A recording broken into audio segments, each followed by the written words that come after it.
Assalamualaikum warahmatullahi wabarakatuh. Salam sejahtera. Alhamdulillahillazi anzala ala abdihil kitaba wa lam yaj'al lahu iwaja. Wa sallallahu ala sayyidina Muhammad wa ala alihi wa sahbihi wasallam. Saudara Datuk Seri Zahid Hamidi, Timbalan Perdana Menteri, Saudara Menteri, Timbalan Menteri, KPPA dan rakan-rakan yang saya muliakan. Alhamdulillah kita di melabuh tirai akhir tahun Masihi dan ini mungkin perhimpunan terakhir untuk tahun ini. InsyaAllah kita bertemu dalam di tahun depan dengan lonjakan semangat yang lebih baik. InsyaAllah. Kita sudah cuba sedaya upaya seluruh pasukan seperti mana yang saya sebut semalam. Ya, bukan saja jemaah menteri, pegawai-pegawai kanan, pejabat awam umumnya yang memungkinkan kita membuat perubahan sedaya upaya kita. In uridu illal islah mastata'tu. Saya ditegur sebutan tu kadang mastata'ta. Itu Ustaz, jadi sebutan tu kena tepat. Ya. Jadi iaitu doa Nabi Allah Syuaib alaihissalam buat melakukan perubahan atau islah sebaik mungkin. Itu andaian bahawa tidak harus ada yang saya sebut semalam, budaya keselesaan. Menganggap kita sudah sempurna. Tak ada benar betul kan dah? Dah baik dah. Dah. Dan Islam ini selalu diitqan fil amal. Dia selalu ada tahap di mana kita, kalau guna istilah pengurusan sekarang, strive for excellence. Tapi rumusan hadis Muhammad SAW itu itqan fil amal. Jadi kalau ada sikap begitu, maknanya dia ada humility, tawaduknya. Bahawa dengan sedaya upaya kita lakukan. Tapi keterbatasan kita sedemikian rupa. Bahawa masih ada ruang untuk diperbaiki. Lepas itu ada sikap sedemikian termasuk saya. Iaitu mencari ikhtiar baru untuk selalu meningkatkan, menutup dan mengelak daripada kelemahan dan kekurangan dan mencari jalan. Itu yang saya usulkan dari awal, supaya budaya dalam politik dan juga pejabat awam itu memberi ruang mendengar pandangan, teguran, malah kritikan yang membina.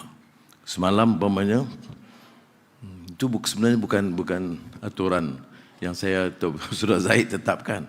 Yang pergi saya pun tak tahu ya. Pengurusi kemudian minta PM TPM dengar soalan-soalan dibagikan dan tidak ada tapisan dan kita tidak tahu.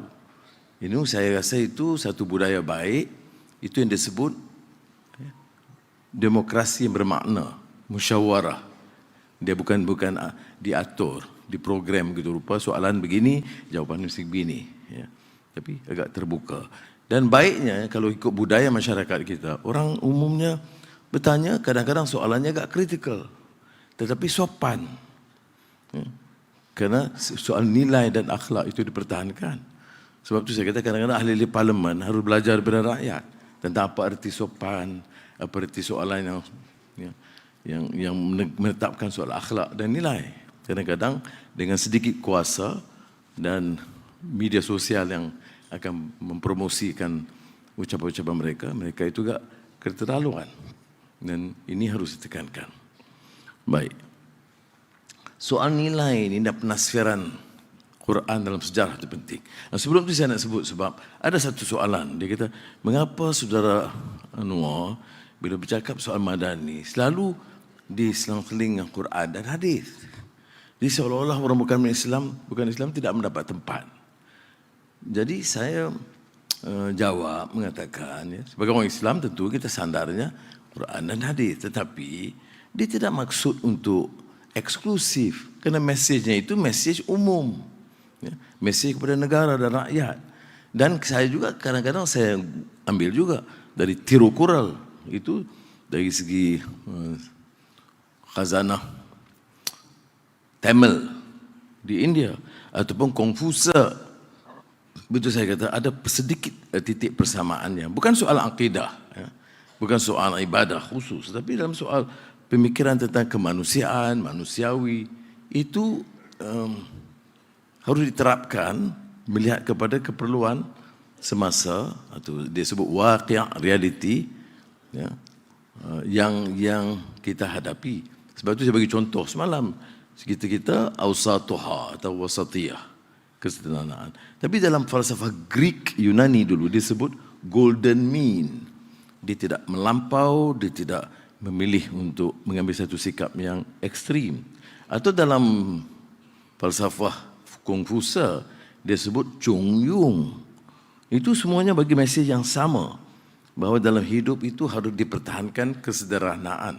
Bukan kesederhanaan average. Ada orang kata kesederhanaan itu average. Tidak. Kesederhanaan itu maknanya sikap itu tidak melampau, tetapi senantiasa diangkat darjat dan martabat itu. Kebetulan saya teringat macam kupasan tentang yang sebut tadi, bagaimana Quran menafsir dan menterjemah sejarah. Tidak tarikh pada hari bulan sekian, sultan sekian, tu raja sekian, tu maharaja sekian membuat begini, peperangan tarikh sekian. Tidak. Tetapi mesej itu mesej nilai, masih mesej prinsip. Ambil umpamanya dalam surah Al-Kahfi, nahnu nakhussu 'alaika naba'ahum bil haqq innahum fityatun amanu bi rabbihim wa zidnahum huda wa rabatna 'ala qulubihim idh qalu rabbuna rabbus samawati wal ard. Sampai habis. Apa dia?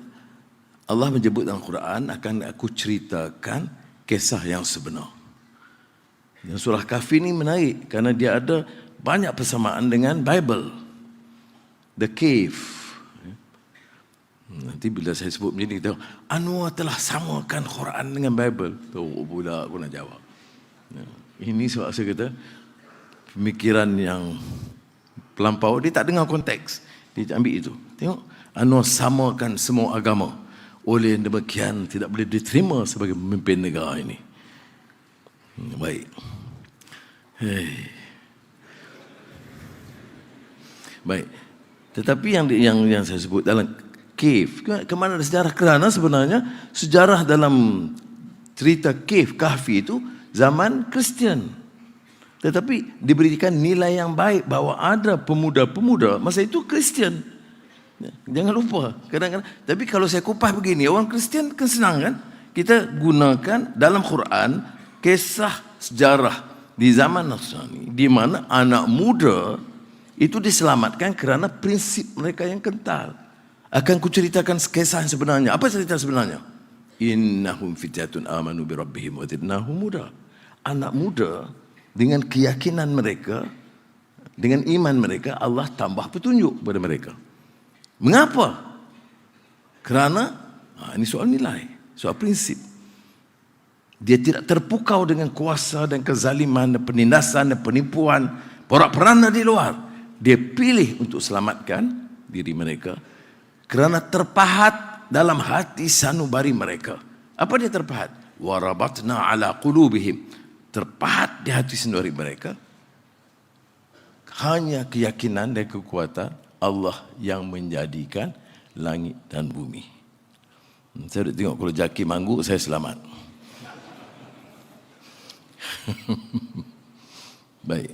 Jadi terpahat di hati sendiri mereka bahawa yang kuat, yang berkuasa itu sebenarnya Allah. Mana ini soal nilai, ditekankan.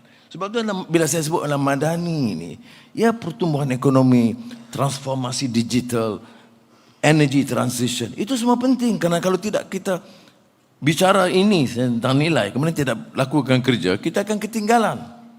Kita menang dari segi nilai, kalah dari segi teknologi dan transformasi digital. Jadi kita harus kembangkan keduanya. Tetapi mendasari itu semua adalah sistem nilai.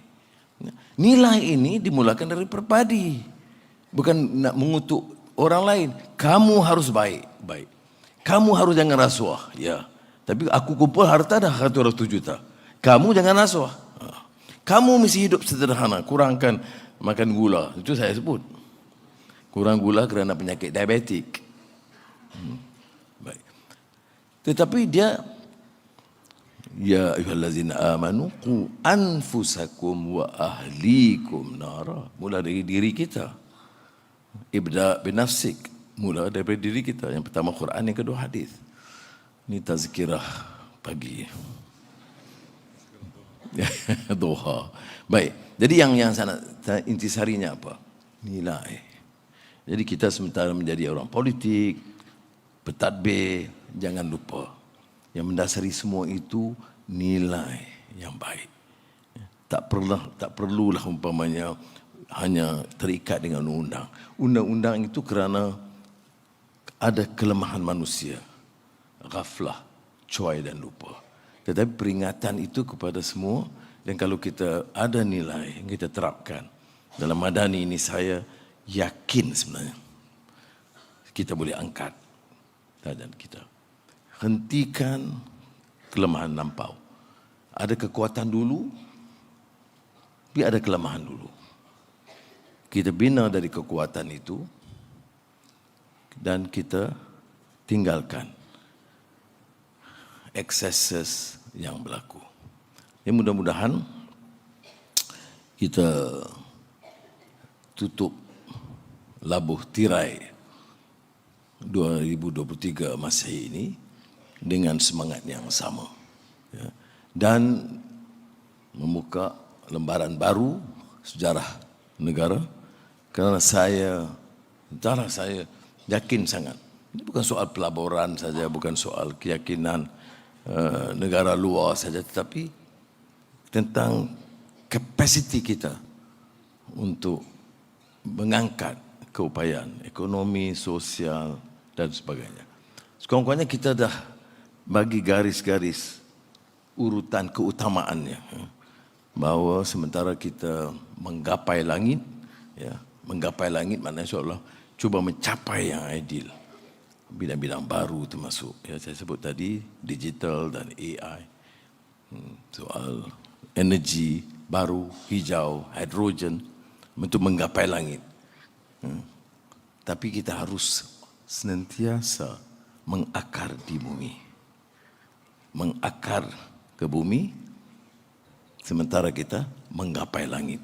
Kita menggapai langit dan kita hilang tradisi, budaya, tak mungkin. Jadi asas agama, akhlak, budaya, nilai itu mengakar ke bumi. Yang kita nak menggapai ke langit itu adalah idealisme baru, perubahan, teknologi, digital dan sebagainya.